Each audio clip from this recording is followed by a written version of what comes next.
So I think we can start. So I'll start by first introducing AMRS and then introducing the speaker. Okay, so good day, everybody. Today is 15th of February, 2024, and you are welcome to this webinar organized by the African Materials Research Society, or AMRS for short. This is a society of Africans working in any field related to materials, and it is open to people at all levels of academic or industrial career. Okay, so it's open to students, it's open to early career researchers, both academia and industry, and it's open also to definitely to top researchers from people working in different areas in Africa. One of the things we do at AMRS is to take care of our members, for example, by providing colloquium that are given by world experts, or by providing this kind of training and other training. This kind of training particularly is geared towards students so that it helps you to get a good place in a good university, particularly the US. So we organize this kind of programs to help our members to acquire different skills, to learn different things.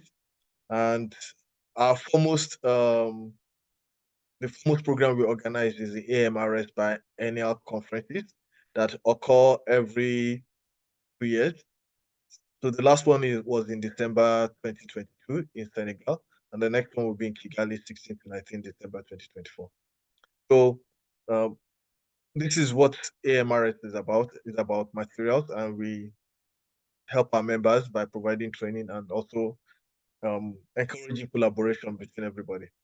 One of the training that we're having is webinar we're giving today, like I said, particularly to students, and it's being given to us by Professor Kabengi. Professor Kabengi is the Associate Dean of the Graduate School and Associate Professor at Georgia State University in the US, where she has been since 2012. She holds dual appointments with the Department of Geosciences and the Department of Chemistry. Her research expertise is in experimental thermodynamics, and with her group, she investigates the flow and transport of contaminants in soils and water systems across multiple scales and applications. Her research as principal investigator and co-PI has garnered more than $30 million in extramural funding, including the prestigious US Department of Energy Faculty Career Development Award, Faculty Career Development Program Award in 2014. Professor Kabengi teaches undergraduate and graduate classes in environmental geology, environmental instrumentation, geochemistry, and soil science, as well as honor seminar classes in the nature of science and underrepresentation in the sciences. So she teaches in the Women Lead, which is an award-winning program at Georgia State, and is the faculty mentor Emulate, a student club with a mission to empower URMs and women in STEM. Dr. Kabengi is the 2022 recipient of the College of Arts and Science Outstanding Faculty Diversity Award for her commitment to diversity throughout her research, teaching, and service activities. Welcome, Professor Kabengi, and we would like to start the workshop. Thank you. Thank you so much. Good afternoon. Good morning here, Professor Omolo. Thank you for this introduction. I am so pleased to be here, and it is so exciting to be part of this community and then have the opportunity to speak with you. And I already saw in a text message, Odion saying good morning from Nigeria. So I would love to see good morning. So I would love to see, maybe you can put in the chat if you have the chance, where you're from, where you're located across the continent. I would love to see which countries are represented to begin with. And as Professor Omololu mentioned, so I serve as the Associate Dean of the Graduate School, and this is something that is deeply personal for me. I am an international student. I'm originally from Lebanon, so I just came to the United States to pursue a graduate degree.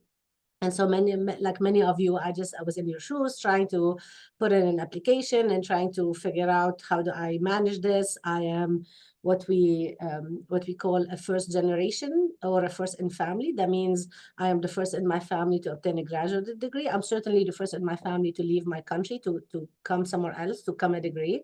And so in these situations, like many of us, we don't have a lot of knowledge base, and we don't have a community that helps us put in the application and shapes us. So we have to depend on each other.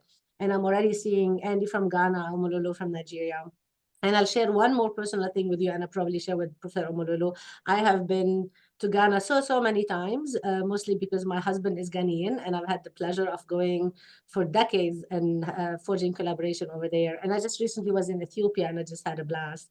And I'm looking so forward to looking to Rwanda. So it is.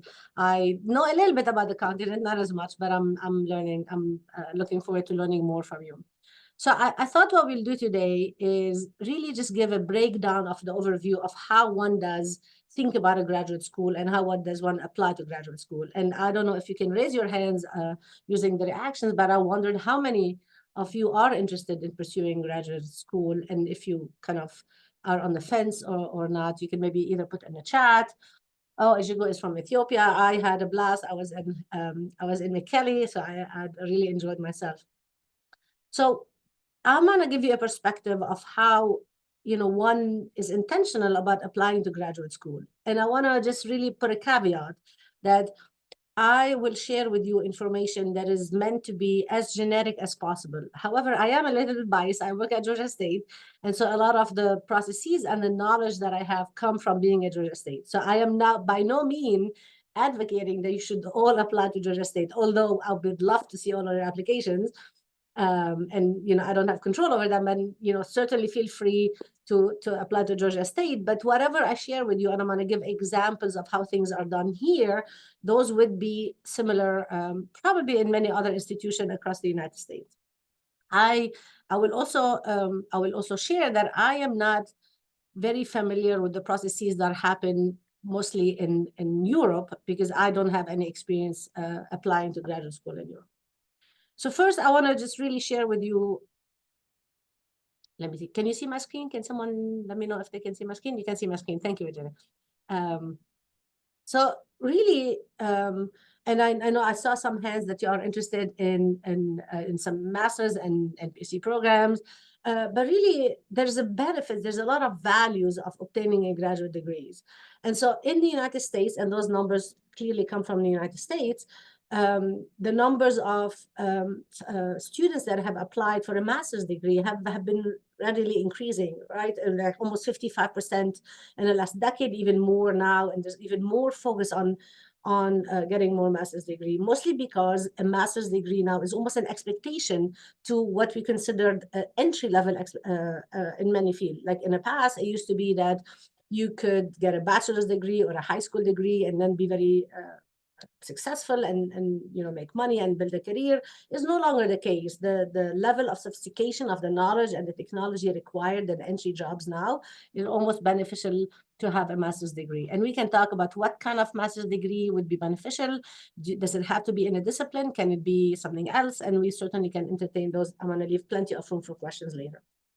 But as you can see, really, an annual salary median over what you have if you have only a bachelor's degree, a baccalaureate degree, is really almost 11,000, even more now with a master's degree, and certainly more with a PhD degree. And so you are starting your career at a much higher salary, and that makes a big difference if you're thinking about retirement, if you're thinking about saving money, and certainly for most of us thinking about supporting families back home, and then thinking about many other ways. And even those obtaining, as I said, even those obtaining doctoral degree have increased because, money matter, and certainly it's not the other thing. The other thing that is important with those pursuing a degree of higher education is those that do tend to have better health. We know that those who have a graduate degree have better health. They tend to have better educated children, and they tend to be more engaged in their communities in a variety of ways. And so there is a lot of values in getting to graduate school, getting a graduate degree. So now you're interested in a graduate degree. You know you want to pursue a graduate degree, like many of you have indicated. And so what do you do? How do you approach that? I mean, many of you have had some rigorous training in some of the best universities across the continent, and you have maybe been an engineer or an agriculture or material science or a chemist or a geochemist or what have you. So how do you go about deciding that you want to apply to grad school? So I'm going to really expand on all of these steps. But first, And my biggest advice is for you is to get to know your university of interest and their graduate school.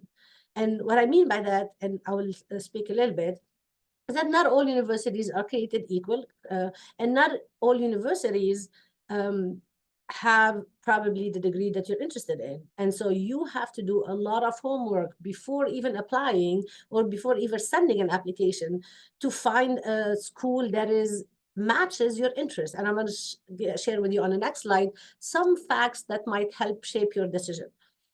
And again, here I just put in capital, get to know the graduate school, because, and you may know that already, but admissions typically happens in one of two ways.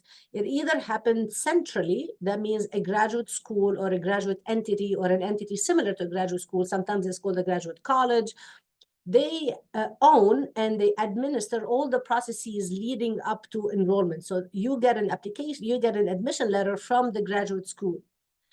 There's another model where the admission comes from the college, and I'll talk a little bit more about colleges. So you have to know where the processes are housed within that university. And the second point on the slide is to find a degree program that best aligns with your goal. And this seems like a very generic thing, right? It's like, of course, I have an engineering degree, I'm going to apply to engineering degree. I have a chemistry degree, I'm going to apply to a chemistry degree. This may not necessarily be the case. And so your goals may be such that I am interested in solving X problem, I am interested in pursuing this X career. And so you have to be strategic about finding a program. Just because you are in one discipline doesn't necessarily mean that your graduate degree has to be in this particular discipline. And then I'm going to talk a lot about the admission process and resources for your newly admitted student. So again, with the caveat being that I'm going to share information from Georgia State, this is certainly not only about Georgia State.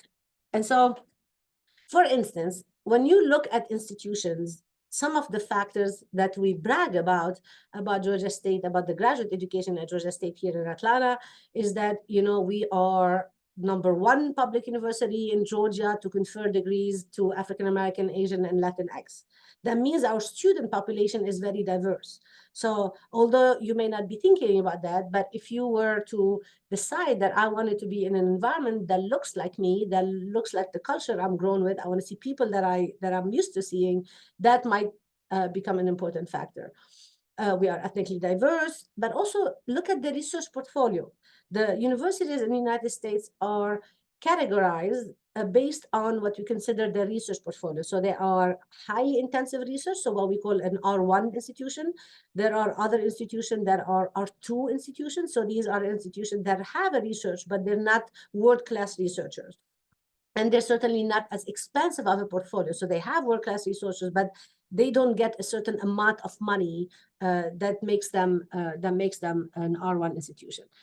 And then, you know, some of you may be very socially aware and want to be engaged in issues around, you know, fixing the healthcare in your system or in your country, or maybe engaging in politics, or really going back to the continent and fixing certainly the education, and on and on. So you want to find universities that give you really those opportunities. For instance, we are considered, actually now we're better, but the University for Social Mobility. So people who earn degrees from Georgia State can go up, so they make more money and advance on a social scale than their previous family members, and then where they came from.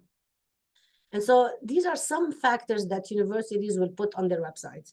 And then certainly, and I'm gonna dig deeper a little bit in a minute, you can find factors that match your goals, and you can find a program, because the program also will share these factors with you. So it is really, this is where you begin, and you begin thinking, okay, what kind of institution I want to be in, and what kind of program I want to be in. So universities, I talked about the graduate school, having a graduate school or a graduate unit. Universities in general tend to be organized around units, and similarly to yours as well. So there are colleges and schools. And so the colleges are, for instance, this is what we have at Georgia State. It's a little bit different. You know, I know at least from the University of Ghana that you have also departments of Earth, Department of Soul, you have the School of Engineering. So it is similar. But this is where understanding the structure of the university and where your program may be housed is important, because some of these processes will differ based on the college. For instance, I'm going to elaborate. The College of Law for us at Georgia State administer all these processes on their own. So they do admission, they do communication with the students, they do letters of admission, they do pretty much everything. While the School of Public Health, for instance, falls under admission processes under the graduate school. So understanding how the organization of the college and the organization of the university is also an important part. Not all universities clearly are created equal. And so, for instance, we do not have a College of Engineering. However, if you dig under the College of Arts and Sciences and you're interested in material research, you may find researchers in the chemistry department that do similar work of interest to you. So do not be deterred if you do not find a name in a college or in the school that really matches what you are interested in as well. And so as you explore the structure of the university, and as you explore the structure of, oh, my slide is cut off. Yeah. The structure of the university, this is where you want to find a program that aligns with you. And this is, I cannot emphasize enough how important for you to just be intentional about finding a program that really matches what you want to do. Because as we will speak later, when you're putting your application to the graduate school or to the university, you want to demonstrate why you have chosen that particular program. No program wants to get a generic application from Kabengi that have applied to 1,500 programs and use the same generic arguments about why they chose the program. So that's why it's important for you to explore the graduate programs and help you decide what program I need. And most universities, including ours, so this is a snapshot from our graduate school website, where you can really explore and help you decide the program you want to be in. Again, just because, for instance, you have a biology degree doesn't necessarily mean you have to go to the medical school. You can go to the Biomedical Research Institute, or you can go to the School of Biochemistry or Program of Biochemistry. And many places will allow you to take a virtual tour of the campus and take advantage of that. And there's another thing, and I want to talk a lot about cost of funding your education, because I know many of you would be interested in fellowship and in assistantship as well. And so as you think about that, as you think about the graduate program that aligns with you, I really encourage you to be very, very intentional and spending a lot of time, to the extent you could, explore the graduate programs and finding alignment with their faculty. So as you find the graduate program, especially for those of you pursuing a PhD, I want you to dig deeper, and then, to the extent you can, find faculty in that particular program that are doing research similarly to what you're interested in. And so now I'm going to pause and tell you, do not use a generic email to email faculty of your interest without really demonstrating that you understand the research. I get many emails that says, oh, Professor Kabengi, I'm interested in working with you, blah, blah, blah. And I can see that they have cut and paste my name on top of an email they have sent to other people, or that they have sent a generic email and they say, we're very interested in thermodynamics. We have seen that you do thermodynamics. And I'm not really convinced that this particular student really is able to articulate why pursuing a degree with me or coming to my lab will be helpful to them. So just really be intentional about articulating your desires and your needs and your interests beyond just a generic email that you might have copied and pasted to a number of other people. And I realized, because I have done that when I was on the other side, that it might be efficient to do that. It might be efficient to compose an email and just send it out, because you don't have the time or the bandwidth to do individual emails. But I really want to discourage you from doing that, because it is not really a winning strategy. It is very important for you to be able to articulate your interest in ways that are meaningful to the professor, and to the people that are potentially working with you, because they want to find students that really are able to help the research and help the research agenda. Another component of finding the program and finding the degrees that you're interested in is thinking about costs. And at least at Georgia State, you can see here that entering a graduate program is significantly costly, because most of you will have to consider coming here and paying tuition. There's a lot of push, at least on our campus, on a lot of other campuses, to be upfront about what is it, how much would it cost for you to apply to graduate school and to enter that particular program. And so funding your graduate education becomes a significant portion of your thoughts, right? Because you are trying to find ways to alleviate that cost. It can be very costly. It can be thousands and thousands and thousands of dollars to go to one semester as well. So there are typically many funding mechanisms that are available to successful students. One of them being graduate assistantship, and those are typically either a graduate teaching assistantship or a graduate research assistantship. And depending on the discipline, it may vary whether you're in an engineering, or whether in a chemistry, or whether in social sciences, or you're interested in business, or if you're interested in professional degree. So depending on the discipline, colleges and programs offer graduate teaching assistantship that provide three things to the students. One, two things to the student, and one more thing. Provide monthly stipends, so a certain amount of money in exchange for up to 20 hours per week, or a little bit more. But they also offer something that is very important, which is the tuition waiver. So mostly and typically on most campuses, people that have assistantship, they get a tuition waiver. So all their tuitions are waived almost at almost 95 to 98%. But there's still a certain portion that universities may not be able to waive, and these are typically fees and insurance. And so when you are interested in assistantship, then you have to look at web pages, and you have to contact the graduate study programs or the graduate study directors. And certainly you are more than welcome to contact the professor that oftentimes have specific funds that are dedicated to offering graduate research assistance. I'm going to also open a parenthesis here and say, if you contact me and you say, Professor Kabengi, I'm interested in working with you, I have research that is very aligned with your research, and you and I have a conversation over Zoom or virtually or call, and we decide, yeah, this is great, I'd like to consider you as an applicant.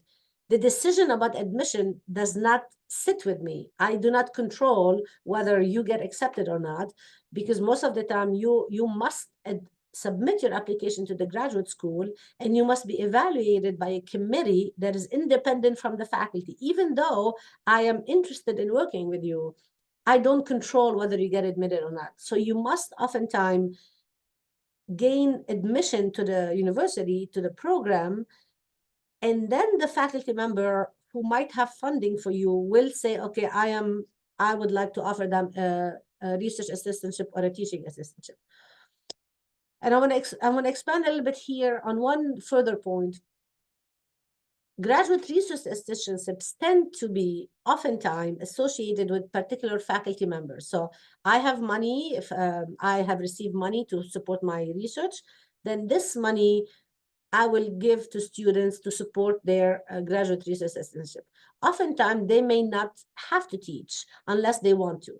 There are typically, again, depending on the program on the colleges, there are graduate teaching assistantship that the department administer, independent from the faculty. And geosciences, for instance, one of my home departments, the graduate director, once you have gained admission and the admission committee have decided that you have been successful and would like to offer you admission, they control who gets a teaching assistantship and who does not. And then oftentimes there's a teaching coordinator that will speak with you regarding what are the requirements of you gaining that teaching assistantship. Oftentimes it is teaching X amount of labs or X amount of classes, on and on. There are also opportunities to be on a mixed assistantship, so you can be on research and teaching together. Understanding those nuances of how graduate assistantship work at a particular institution or in general will help you craft answers to the applications, but would also help you craft emails and knowing what you're asking for and knowing who has control over a certain pot of money So you don't just send generic emails. So this is one way, one mechanism of funding your graduate education through assistantship. There are fellowship, and this is similar to a Fulbright fellowship or a fellowship from your government or from any private foundation or societies that will often fund directly graduate students. So the Fulbright, for instance, if you apply for a Fulbright, you will gain the Fulbright fellowship, and then you bring that to you, and you let people know that I have a fellowship. Would you be willing to, I want to apply to your program. Would you be willing to work with me? And fellowships are interesting because there are opportunities that you control. You don't have to wait for a program director, a graduate program director, or a chair or a faculty. You could always pursue opportunities for fellowship through your own personal ways. And then certainly getting a Fulbright or getting a fellowship from your government or from a university or from private foundation, it really is advantageous in that, if you contact me and you say, I want to work with you and I have a Fulbright fellowship that's going to pay my way, it certainly becomes less of a burden for me to come up with an assistantship package. And then I may be willing to take you on, even though I have no necessarily money or I don't have interest in taking on students as well. And certainly what I'm saying here is often generalizable to many of my faculty colleagues. And then there are scholarships that the university will offer outside of assistantship. So these could be presidential scholarship. They can be scholarship for first and family or first generation students. They can be scholarship for what we call underrepresented minorities or underserved minorities, people that come from from a different race or ethnicity or a background. So you can also look at these scholarships and see if, in addition to what the department controls or what the program controls, whether you might be eligible for some of those scholarships. Certainly being, for instance, Black students in sciences, what we call science, technology, engineering, and math, STEM, puts you in a good position to gain eligibility for scholarship. Being a woman in science as well, being a woman, a Black woman in sciences, there are many opportunities because these are fields that tend to be and these are groups that tend not to be represented equitably across society. So this is kind of the legwork of you figuring out the background of how funding and how finding a program works. Now you have decided, you say, okay, you know what, I'm interested in a degree in chemistry, in biochemistry from Georgia State. I think I'd like to put in my application that I would like to be considered for an assistantship, or I may, on top of my assistantship, I will apply to X amount of scholarship. I will go to that search tool that we have, and I'm going to share my slides with you so you can see that link, and then you can explore opportunities. And then comes time for you to actually put your applications. And so you have to prepare your application, and you have to figure out what the deadlines are. And you have to do a suite of steps. And most application, again, with variations, some variation here and there, would be really the same elements, right? Mostly it's an online application. There's usually a non-refundable application fee. And I'm going to talk a little bit about that application fee. That's why there's an asterisk. There are transcripts, and universities may consider your application based on an unofficial transcript, but then if you get enrolled, you may have to present your official transcript. So you may have leeway in putting in and preparing your application without necessarily having to wait for that official transcript. They will ask you for a resume, what we call an academic history resume, or a curriculum vitae, a CV. So you have to have this updated and ready. You need letters of recommendations, and we'll talk about each element in a minute. A personal statement, or often now it's no longer a statement, it's a prompt-based. So these are questions that you have to answer. They may or may not have entrance exam scores. And again, there's double asterisks on there because some universities, including ours, have waived the GRE score. So students are no longer required to present their entrance exam scores. And sometimes, not often, but sometimes some programs will require an interview from you, and will let you know based on maybe a first cut or a second cut if you need to conduct an interview. So figuring out where to submit. Again, oftentimes it is you're submitting to the graduate school, not to the program or the department. So you apply independently from that particular program. And then you have to have an application fee. And for us, and I put XX here because this varies depending on the school. At Georgia State, that application fee is $50. And I recognize, and we all recognize, that $50 is not an insignificant amount for many students that would like to apply to maybe 5 or 10 schools. So there are opportunities to waive that application fee. And those typically tend to be spelled out on the graduate school website or the college that you're applying to, where, for instance, for us, people that participate in many of these programs will qualify for a waiver fee. If you participate in programs that the colleges offer, if you participate in Q&A sections, if you are reading the websites and the web pages correctly, you can find opportunities to get a waiver. I was graduate director for my program, and I would get emails saying, I am X and X, I'm interested in applying to your program, but I wonder if you have any application fee. And most of the times, to be honest, graduate directors and faculty have no control over whether you can get a waiver or not. The best that they can say is, these are opportunities for you to pursue in order to get an application fee. And my answer would always be, I do not have a pot of money that I can apply to your waiver, but if you participate in the Q&A session that the college is hosting in April 2nd or on March or whatever, then you will qualify. And so being prepared ahead of time and being in tune with the cycle of the admission will be advantageous, because then these opportunities to get your application fee waived will become available to you. If you submit 2 weeks before the deadline and you say, I'd like an application fee waiver, there's very little chances, unless you're on those programs, that you will get an application fee waiver. Now, the letters of recommendations. And it is one of my passion of topic of conversation, because letters of recommendations are really valuable, particularly coming from international students and particularly coming from educational system which most faculty here are unaware of.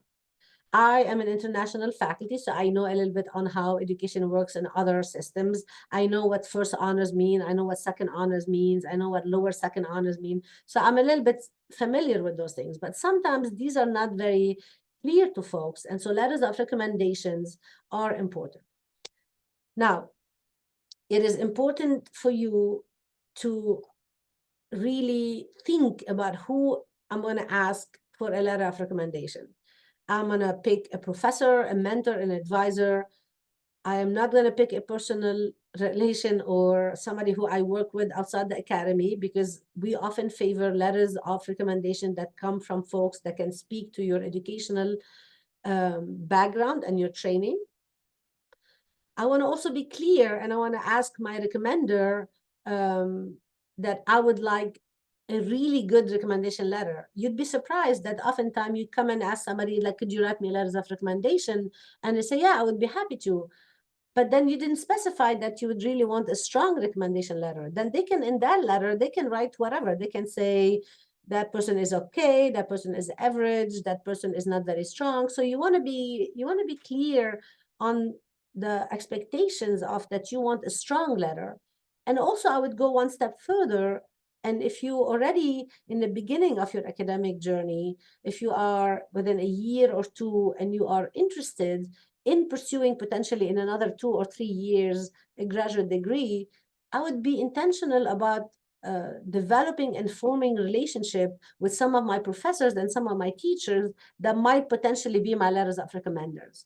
You know, sometimes some people have taken my classes and they come to me and they say, would you be willing to write me a recommendation letters? And I don't have any data points on that particular student beyond this one class. And so I don't feel comfortable usually writing a long letter that says these students are really good or they have performed excellently, because I don't have a lot of information. But sometimes people, they make themselves known, they raise their hand, they communicate with me, they come to my office hours, they work with my graduate students. And so this would give me more really background to write this recommendation letter. So try to develop those relationships, at least with 1, 2, or 3. Typically, there's a number of 3 recommendation letter, but develop those relationships knowing that in a couple of years down the road, I'm going to reach out to that particular professor and ask for a recommendation letter. And certainly, at least we tell our students, we advise them to be time conscious, to give 6 weeks notice that, professors are very busy. They can have familial obligations. They cannot be on campus in the summertime. They can be teaching. So just be very mindful about requesting a letter of recommendation ahead of time. And it's also helpful to provide your letter of recommendation writer, maybe your statement that you have written, information, so they can speak intelligently and intentionally about you. Give them information about your background, about your training. Remind them that those letters of recommendations have to be on official letterheads. If they're not on letterheads, then they may not necessarily count that much. And if they agree and if they do it, be gracious and send a note of gratitude and say thank you and on and on. But also what I would really want to emphasize here, that sometimes you ask people to give you letters of recommendations and they say, yeah, I would be happy to. And then time passes and they do not. And so it's always a good idea to not only ask 2 or 3, but to ask 4 or 5 and have a bank of letters of recommendation writers that could come through for you and write you letters of recommendation. It is also, to be honest, is also a bit time consuming to write a good letters of recommendation for the first time. And so once somebody have written that letter, it becomes easier to modify it for different programs. And so definitely give them a lot of time to at least craft that first letter. And also remind them that if you are asking them to write a letters of recommendation for a number of programs, let's say 3 or 4 at least, remind them to be mindful to change the words on the letter. I know this sounds a little bit kind of self-intuitive or self-explanatory, but sometimes people forget to change the name or to change the name of the institution, to change the name on a applicant on their letter because they're using something that they have usually done before. So it is often rare that you get to see that letter, but just do remind them that I am applying to this program. This is my name. This is the deadline, and this is my CV, and this is what I would like you to, if at all, mention that I have taken such and such class with you. So remind them and prompt them with the information that they may give, put in that letter. Now, I realize, having come from a different system, a system of education that is similar to yours, that many of the things that I'm saying may sound like disrespectful, or that professors may take them and say, who are you to tell me what to write in a letter? And so there's always a good way, and there are respectful and professional and formal ways to send this information. And I'm not able to do it right now. I'm going to try to do it. I'm going to click to see if it opens, but I'm going to drag it here to see. Hopefully you can see it. But we have developed in the College of Arts and Sciences, we have developed kind of a to-do list, a checklist on requesting letters of recommendations and kind of best practices, similar to what I'm saying before, but also more advice. So how to make your request, how to, write an email, whether it would be good to, have a face-to-face, or whether you want to walk to their office, or on and on and on. So these best practices, this is a PDF, and I'm happy to share it with you if you can't access it, really gives you a little bit of tips on how to write really good, how to ask letters of recommendations. And these information exist not only at Georgia State in the College of Arts and Sciences, but in many other offices and graduate school as well. So I'm going to go back to my slide. There is oftentimes a place on the application that is going to ask you if you would like to waive your right to see the letters of recommendation. And this is kind of a tricky one, mostly because I would recommend, it certainly is your right to waive it, and it's right not to waive it. Faculty in general, from what I hear and from what I know, are more comfortable writing stronger letters of recommendation if the applicant have waived the right to see their letter. But I'm not advocating you do. I'm just letting you know that it is often expected for the applicant to waive the right to see it. Again, I'm going to leave it up to you to decide what you want to do on that one. But in general, if I know that somebody is not going to read it, I tend to be more comfortable writing a much stronger letters of recommendation, just as an FYI. Now, and this is an important one. In many applications, you will be asked to write a personal statement. And I know that the title of this document is called personal statement, but it really is not as personal as you think it is. So it is not about your life story, unless your life story has importance and it has milestones that have shaped your academic journey. So it is a statement really that allows the faculty on that admission committee to evaluate a number of things. They will evaluate your writing, how well you can write. And so that statement has to be flawless. It has to be grammatically correct. It has to be edited. It cannot be just you streaming your consciousness and just writing whatever. They will read it to see whether, similarly to that email that you sent to the professor, if you are able to articulate in your story why you have picked that program, why you have picked your department, and why you have picked that university. And so being intentional about the information that you put in there is going to go a long way. This statement, and in any circumstance, do not send a generic statement using vague language about how, ever since I was a small boy or ever since I was a small girl in my village, I really wanted to study water, and that's why I'm interested, blah, blah, blah. And then you send it over and over. This is not a winning statement. A winning statement is one that shows your personality. You can mention a little bit why you have chosen to that particular program, maybe a little bit of background, but not a lot. It cannot be 3 pages or 4 pages of your whole narrative. It's not your life story. It really is just a page, maybe a page and a half of intentional demonstration of your experiences so far and how those experiences are helping you and have shaped and have prompted you to apply to that particular program. If you have made contact with a professor, particularly for a PhD or actually a master's, but for both, if you have made contact with a professor, mentioning in the statement that I have had the chance to brainstorm with Dr. Kabengi on potential research projects, and I have contacted her, it signals that you have made that extra step and that professor is willing to work with you. And the reason this is important is because we receive hundreds of applications, but we only, let's say, have 25 faculty. And most faculty have already students.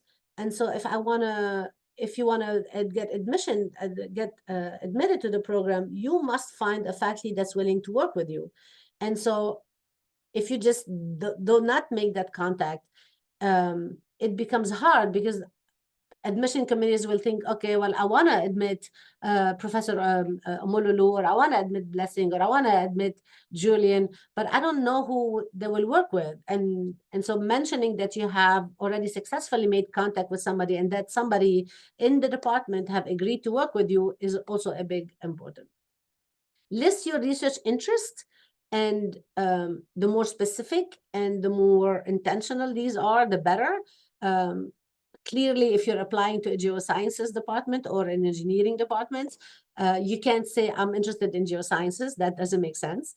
And if you're applying to the geosciences department at Georgia State, for instance, where we have physical geology, we have physical geography, we have social geography, know who's doing what.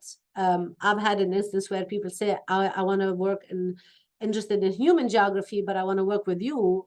And then I think to myself, well, you clearly don't know what I do, and you clearly don't know the difference between a social geography and a physical geologist or a geochemist like myself. And so be intentional, and just, again, make sure you don't just use generic and throw names and just write a statement just to write a statement. If you have in your application some what we call anomalies, if it took you longer to finish your degree, if you have a semester or two where your grades were really not good, if you have taken a year break from school and you came back to it, feel free to explain those anomalies in the context of how they have helped you shape your program, how they have helped you shape your desire to pursue your graduate programs. But don't offer explanations about your life that might be interpreted with bias. So if there's no reason to mention that you have familial obligations and you are taking care of your sick sibling, or that you have 4 kids, or on and on, do not mention those things, because they do not pertain necessarily to your academic journey. And so just be mindful about what you share in that personal statement. Again, it's called a personal statement, but it's really not as personal as people often think it is. And do edit your statement. So write it ahead of time. Use whatever software you have at your disposal to edit it, to make it free of typos, free of grammatical errors, free of syntax. It is well punctuated. It is not excessively long, is not excessively short. Just be honest, and certainly don't use ChatGPT to write your statement, and certainly don't use a statement that you have purchased or that you have acquired from a service that help you write those statements. It is often very clear when somebody has used a statement that they have not written, because we typically tend to know or expect that somebody applying to a graduate school may have this level of proficiency in their writing and their understanding. If you have hired or you have worked with somebody who is very well developed to write a letter, and that letter sounds like it was written by a professional, then faculty will hold it and say, okay, that person did not even write theirs, and so they hold it against you in the application. So the personal statement is very important. Give it a lot of thoughts, and don't focus a lot on background story, blah blah, my life and how I grew up and all that. Only on very key component that have shaped your academic journey. And then you will submit your materials. Again, know your deadlines and allow enough time. And so the deadlines are clearly posted on many web pages, on the programs. Know which term you are applying for. For in geosciences, you may apply for the fall. You may also apply for the spring, but we do not offer summer admission. And but then if you want to apply for the fall, clearly the deadline is very early in February and March. So the cycle tends to be at least 6 to 9 months ahead of time. If you want to come here in August, the sooner you start, the better your chances of getting that admission letter, getting that assistantship letter. So you may take it and go gain your visa application as well. Because faculty and admission committees and programs and departments think often, what is the likelihood of that person getting a visa and getting to the United States? Because we do know that there are challenges, there are obstacles. We often offer admission to students who are not successful at securing those visas. And so it is a wasted opportunity for us sometimes to offer admissions to 10 students, and then 6 of them don't get visas. So this is a cycle that is not very successful, because we have research that needs to happen and you have classes that needs to be taught. And then after you have submitted your CV, you have uploaded the material, you have a fee waiver. If you got a fee waiver, your test scores, if test scores are required, then you will get to submitting your transcripts. And again, this is where it's important to read the information on the web pages very, very clearly. sending, sometimes transcripts are often expected to be sent directly from the issuing institution. And so it's important to know how long would it take, for instance, Roma University for Science and Technology to send the transcripts, or how long is it going to take me to obtain that official transcript or that unofficial transcript. And in fact, I would go one step further and say, even if you are willing or interested in pursuing or submitting a graduate application for next year, just go ahead and get your official transcript, especially if they're going to give it to you and you have to mail it physically. As I said earlier, many institutions would allow you to upload your unofficial transcript, and then you can later provide your official transcript, even sometimes when you come here or when you have had time to mail them. If you are mailing your transcript, physically mailing them, then understanding that there are two types of addresses sometimes in the United States, that if you are mailing them using the internal post office, then typically there's an address. And again, this is just an example. But if you are using DHL or FedEx or UPS or whatever, then usually another address. So you want to make sure to be mindful about which address you are using, so that you can make sure that your transcript is there and arrives when you need it. And there are opportunities to submit your electronic transcripts, but these have to be sent directly from the institution, and they have to be mailed. And there are, again, a specific email. These are just examples of what we do at Georgia State. It will be, your information will be provided on the websites and the web pages of your graduate school or at the university you're interested in. Now, for test scores, many universities have waived the GRE, and certainly we did for a number of our programs, recognizing that it is financially onerous to just have students take the GRE, especially students that come from other institutions and other countries. And so just be mindful that you must know the school codes. So before you take the GRE, you must know whether your college is requiring a GMAT, for instance, or the LSAT. And you have to know what the information needed in order for you to send those test scores. You may get X amount of test score being sent for free. So be mindful before you even take the GRE, if the GRE is required, to think about where I'm going to send my GRE scores to the institution before you admit and before you take the test. If the GRE is waived, if you read on the web page that this GRE is not needed, that it's not being considered, do not submit your scores. There's no need for you to do that. If it says that the GRE is optional, then you may consider submitting them only if the GRE scores that you have received are excellent and very good. You do not want to give one extra piece of data unless that data is in your favor. But again, many universities are recognizing that that test is not predictive of performance and not predictive of student success, and we're working hard to remove it, and they have already waived that. So just read on your university web pages on whether this is required or not. And you have completed your application, and so what happens next? Typically, many universities will allow you to see where your application is in the application portal. There's a checklist. You can look at all the materials that they require from you, and then they might reach out to you, and then they have, require additional information.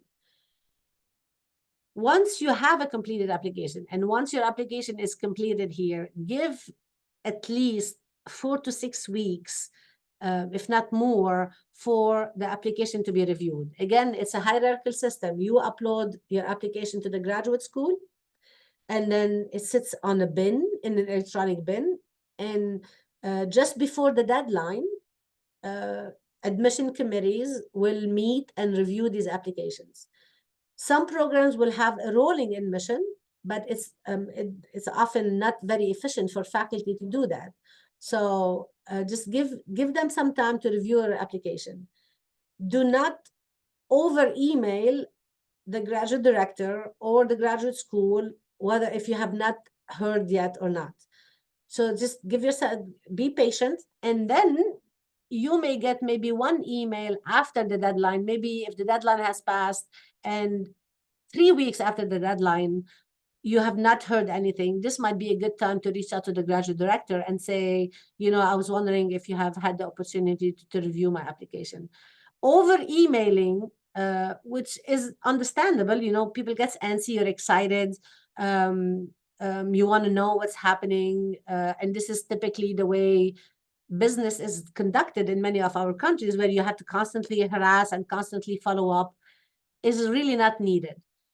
There's one caveat, there's one exception to that. If you have, let's say, applied to 3 universities and your top one is Georgia State, and you have 2 others, and you have heard from 2 others, but you really do not want to make a decision before you hear from Georgia State, this might be an acceptable time to say, reach out to the grad director and say, I'm just writing to see what's your expected timeline for the decision. I have received, I have heard from 2 other choices, but Georgia State is my top choice. And I would like to know, what you're planning on doing before I make a decision. Then it's okay to email, because then people understand that you have a choice to make. And there's this important for you to get all the data before you make a decision. And so then you're going to get a decision letter. You have been accepted. Congratulations. This is great. What do I do next? For many of you, you will get many, many emails that allows you then to give you information about getting the paper from the international office, which is often separate from the program and is often separate from the graduate school. And that paper, and you have to complete information in order to get a visa requirement, and in order to get a the visa appointment, and then you can go and check the visa requirement. It might be helpful if you have a contact with the faculty, for the faculty to send you a letter, in addition to that decision letter, a letter that says maybe what you will be working on and what the expectation of being in a lab or not. I have began doing this with my international students. Maybe a few years ago, I had a student wanting to come in from Iran, and she had mentioned that it is normal, it's typical for students applying from Iran to get a letter from their faculty. And so I drafted a letter and I said, okay, this is what she's going to be doing. This is how she's going to be funded. This is what's going to be available to her, blah, blah, blah, blah. And she got a visa. And so I started doing this with all my students, all my international students, because I already have a template. And it might help the embassy or where you're applying for your visas to consider and know that you have really serious contact and serious intentions, and then a lot of guardrails around your application as well. It may not necessarily be necessary, and some faculty may not know how to do that, but just if you know that in your country, the success rates of visas is not very high, you may, again, giving enough time to the faculty, reach out and say, a letter from my faculty mentor or the person I'll be working with might be helpful for my visa case. Then I'm sure that many faculty would be happy to write it. So you go, you get your visa, and then you get your appointment. It's successful. Congratulations, you get your visa. And now you have to prepare to enroll. And there are many steps between getting admission and getting enrolled. And typically in many institutions, your first touch point at any university is the graduate school and the staff that have helped you with the application. But what you might not know, that again, you're not done, and that there are other things to do. And there are surprising number of steps between you receiving their offer letter, the admission, and being enrolled and matriculate as a graduate student. So if you look at the slides, you see that you might have to activate your accounts. Again, these are examples from Georgia State. They may look different at other institutions, but you have to activate your accounts, a campus ID, a student email, and you have to be mindful about now checking the student ID and that student email, because they no longer will use your email that you have supplied with your application. So now a lot of information is going to go to the student email. Then you have to submit the required documents. So a final transcript, if you have not been able to do that, immunization records, proof of health insurance before you could register for your classes, a residency verification if you want to be in in-state. Sometimes they ask you to do a citizenship because that's going to be tied to what kind of health insurance you have. You have to register for your classes. You have to pay for your classes.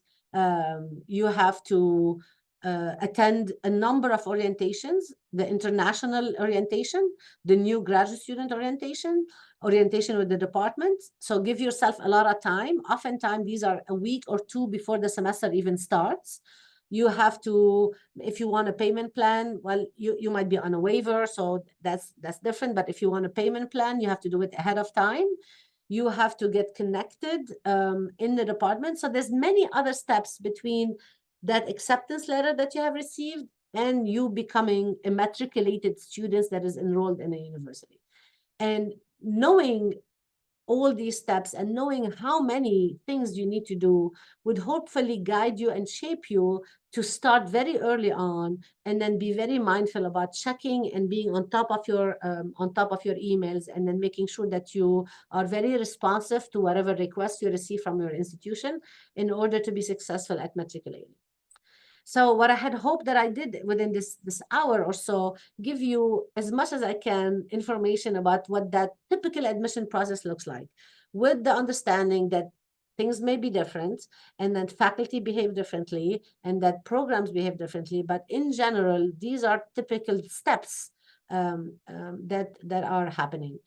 The lesson really and the message that I want to share with you is, please attempt to pursue your graduate degree. Do not use generic material. Be very intentional about your timing and finding an alignment of working with somebody that matches your research interest. And do not use generic material, whether it's an email, a statement, a recommendation letter. None of that. It's just really not a winning strategy, and give yourself ample of time. I'm going to stop here. I'll be happy to take as many questions as I can. There's a lot of information that are program specific that I may not know, but I'll be happy to guide you in the right direction. I'm going to stop sharing so I can see your faces and hear you. And that's it. Thank you so much for listening to me. Thank you very much, Nadine. Thank you. So we'll take a few questions. If you have questions, you can unmute yourself and ask, or you can also type your questions in the chat.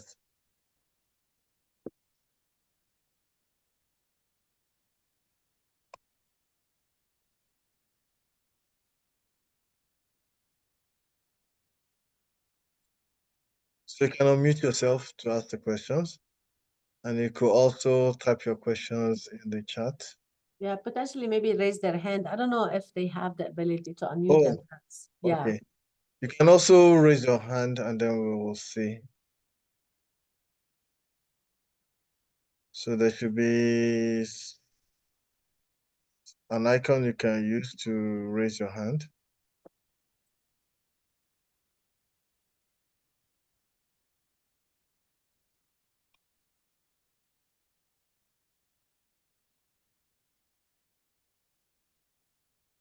My pleasure.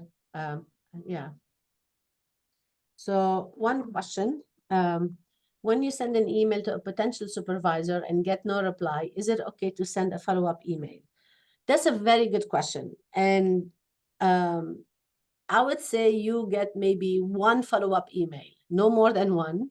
And I think the chances of you receiving a reply depends on the email you send. If you send a generic email that says, I'm interested in working with you and blah, blah, blah, blah, and I found your research very, very interesting with no specific intentions or no specific mention of your research interest, then you're unlikely to hear a response. But I would say maybe once, no more than once. You could certainly try again at a later time, but like not constant email on and on. It is, Professor Omololu knows that we all get very busy inboxes, and then sometimes email get at the bottom of the inbox or at the top of it, and so you get drowned. So maybe one reminder as well. Yeah, I think that would be. What do you think, Dr. Professor Omololu? Is that fair? Yeah, I think this is good. Yeah. But then again, it really depends on that email you send. I get those emails where I can see that people have cut and pasted my name, and I'm just not inclined. I'll just say, okay, this person is really not interested in me. They're just interested in any degree. So take some time and craft a good email. Not overly long. You know, people are reading their emails on their phone nowadays. So not 6 pages email. Nobody's going to scroll down all the way down. Just like a short, sweet email. And then if you can attach like a short paragraph or an intention about what you want and why you want. I love getting emails from folks that seems very serious and know exactly what they want to know. Like, I want to come to Georgia State. I'm interested in applied chemistry, and I have experience in freight and transport, and this is what I want to do. That catches my interest usually. Okay. Yeah. Sorry, Nadine, I want to ask, Sure. what do you say about a student who comes and has his or her project that she wants to work on already? You know, so they Yeah, come, they yeah. say they want to work on perovskite, but now I'm interested in lithium batteries, and this person is coming to work on perovskite with me, and I don't even have funds for perovskite. So what will you say? So if somebody, if I understand correctly, if somebody comes in and they know exactly what they want to work on. Yeah, but it does Yeah. not align with the funds that I have or things like Yeah, that. yeah. I think I usually favor that, with the caveat being, if this is something that I can help you with. I mean, if you like, a lot of my work is based on thermodynamic of interfacial reactions. Okay. Part of where this could come into play is deciding what materials would make really good lithium battery, or whether what the chemical exchanges. But if you say this is what I'm interested in, and I know that your research might help find answer, then yeah, by all means, this is great. This is Okay. really great. Okay, Because thanks. then that gives me a framework, Professor Omololu, to go back and say, let's find you funding. You know, Okay. let's you and I work to get funding from many other institutions, and then we can try fellowship and scholarship and on and on. Okay, that's great. Yeah. In the chat, Arnold has a question. Yeah, Anand, in the email, should I also talk about your work to show that I'm really interested? Yes, I mean, I would just talk about my work in general. Like don't say this is the most interesting work ever. I know that that's not true, you know. But I think that if you can show that you know what I do beyond just superficial title. Like sometimes people copy and paste from my webpage and they say, I'm interested in the fate and transport of contamination. This is too generic. But also don't tell me what I've written on papers. Don't say I've read all your papers, because sometimes you may have, but oftentimes people say that, but they haven't really. And so I think find that sweet spot of saying, you know, I have in my undergraduate, I have learned these skills, and I would like to investigate how heavy metals interact with the environment. And I think that your research aligns with my interest. Okay. Thank you very much. Yeah. Odion has his hand up. Yeah. So Odion, you can ask a question. Hello, Professor Hello, Professor Kabengi. Good afternoon. Benji. How are you doing from Nigeria? I remember. I'm very fine. So I want to thank you for your enlightening session for the graduate school admissions process and all. But I have two questions to ask. The first Sure. question is in relation to transcripts. Mhm. Since I'm from a country where our grading system is a 5.0 scale and your country makes use of a 4.0 scale. So how do you guys go about the evaluation process? Is West evaluation compulsory? That one is one. Then the next question is about this proficiency test, like GRE. If a program said they don't require GRE, is it still advisable to submit the GRE? That's what I wanted to know. Sure. Yeah. Thank you, Audrey, for being here, and thank you for your question. So if the program says the GRE is not required, do not submit the GRE. If it say the GRE is waived, there's no need for that data point. Plus, there's no need for you to incur that cost to take the GRE. If they say the GRE is optional, my recommendation would be to only submit it if you have done extremely well on that GRE. Because otherwise you Okay. would be giving them a data point that is not strong, and there's no need for that data point. If they say maybe we'll look at it, you don't want to give them something half good. So don't submit it if it's optional, unless it's extremely well. Otherwise, Like no point. like 990, right? I mean, I don't know how well you can get on the GRE, but unless they're very strong. Yeah. I mean, there's really no need to give them ammunition for you to refuse you, really.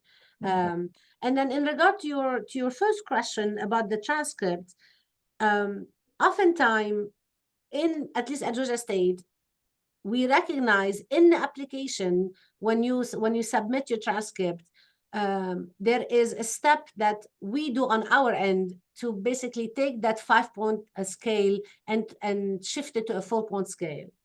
And so, so there is language to guide faculty about understanding what that grade means. And often, you know, because on your transcript, it will say at the end whether you are first honors or second upper or second lower. We know what that means. And so, so that is also taken into consideration. Okay. So if you're So, first thank you very honors, yeah, if you're first honors or second upper, that's extremely well, whether it's on 5th grade or 6th grade or whatever. Okay. Thank you. Nadine, Thank you please very let me much. ask you. Let me Sure. ask you. What role does a publication play? Like if I have a paper published already and I'm applying, what role do you think this could play? Oh, that is great. If you already have a publication on your resume, on your CV, I think this is very strong, especially as an undergraduate level. I mean, if you're a master's student that is applying for a PhD, there is an expectation that you at least have had published a paper. Okay. But if you're an undergrad with a publication, this is amazing. And I would make sure to mention that in my statement. I would Okay. say, you know, I have worked on X and X, have published in this. I would not write 2 paragraphs about it, but I will definitely point it out that I Okay. have publication. It is, you become more competitive, you know, for a graduate program. You know, we do want students that know that it is important to publish, people that recognize that publication is the language of the academy. Yeah. And then we know that you are thinking already of putting your data out there in the science. Like in my group, for instance, we don't write thesis or dissertation anymore. We only write papers. Okay. Yeah, that's good. Thank you for the question, Sure. Professor. Yeah. Any other questions? Okay. So Professor Nadine, please would you make the slides available? Yes, absolutely. It'll be my pleasure. I'm going to, as soon as we finish here, I'm going to package them, I'll send them to you, and then you might distribute them as you see Okay. fit. But Yeah, thank you. Yeah. And then also the recording will be available. We'll send you a link to be able to watch it or send it to your colleagues. Ojan has another question. Yes, Ojan, go for it. I applied for 2024. That was last year for PhD programs as well as master's programs. Though I have a publication, so I got admitted into one university. That was I think St. Louis University in Missouri. But the offer, I didn't see a funding offer along with the package for the PhD program. So I was a bit confused about that. Do PhD programs admit students without funding them? Like departments Yes, admit for of course, yeah. Funding is not automatic, and so I would inquire. I mean, you could always write to the graduate director and inquire about a funding package. Oftentimes, there's also another data point. So often programs send an admission letter to students early on to let them know that they have been admitted. But they do not offer a funding until later, until their own budget becomes clear. And so, but they do send an admission letter early on to let you know we're interested in you. And then maybe you'll get an assistantship later. Usually there is a deadline. I think it's in April somewhere where universities in the United States may not request students to commit before that deadline. So there's a deadline. And so typically we let them know that we want you, and then the funding may come later. So yeah, it happens. I got admitted to many institutions that did not offer me funding. even for a PhD program? Yes, of course, yes. There's no automatic funding. Okay. Okay. So Thank you very much. yeah, sure. Absolutely. Yeah. Yeah. So thank you very much, Professor Nadine. Oh, absolutely. Yeah. It's So my pleasure to speak with you all. Yes. yeah, sure. So if you have questions, I mean, we'll send the information about today's talks to you, and if you can join our mailing list to receive email reminders for events. You just send an email to, there's an email in the chat. Okay, so I'll send an email there, or fill the subscription form that is written in the africanmrs.net website. So the information is in the chat for you to be able to join, and then you can receive more information about future programs. The number of people that are here that are helping us, and one is Lebo, she's here. Another one is our administrative assistant, Adelaide, and then Desmond is also here. So thank you very much, everybody, for joining. Ultimately, in December, we'll have a conference, AMRS 2024 conference. Professor Nadine will be there in person. So if you want to see also in person, it would be good you come for the conference. So I would like to say thank you to everybody. And next month, in March, we'll have another Welcome webinar, and we'll pass the information across to you. So thanks again to everybody, and have a good rest of the day. Thank you, Professor Nadine. Thank you so much. See you. Best of luck to everyone. Please Yeah, come sure. submit your applications. Yeah, thank Bye. you. Yeah. Bye.